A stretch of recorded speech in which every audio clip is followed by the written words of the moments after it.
How do you help your congregation to understand in a non-abstract way that you too are a sinner who is in constant need of grace?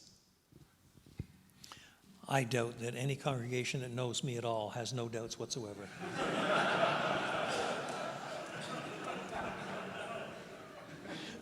And if not, they can talk to my wife.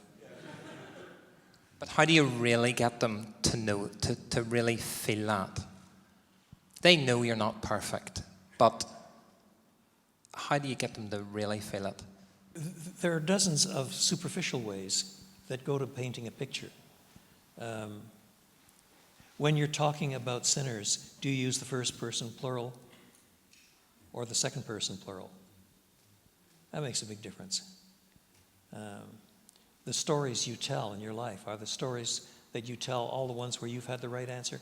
I can think of a couple of apologists I know. I will not mention their names, but one or two of them you would recognize right away. They are gifted men. They are very excellent men in their fields. But every story they tell, and they tell lots of them, they've got the right answer to some dude who's got the wrong answer. So besides giving helpful right answers, nevertheless, they're coming across as saying, I'm habitually right, and you dudes are all habitually wrong. You know?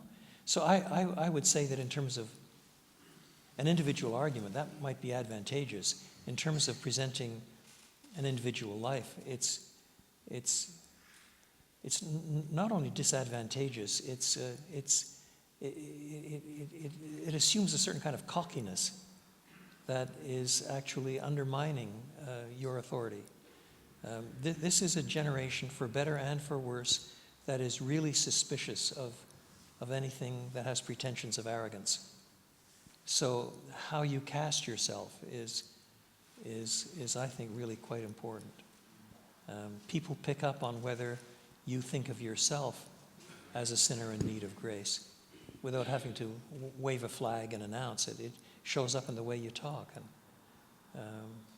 you're dealing with somebody who is really grieving at a recent death in the family or something like that. And there are a lot of ways you can approach it. You can cite some useful scriptures and spend some time weeping with them and all of that. But also, it will say something if you say, I remember when my dad died. And then what comes after the and?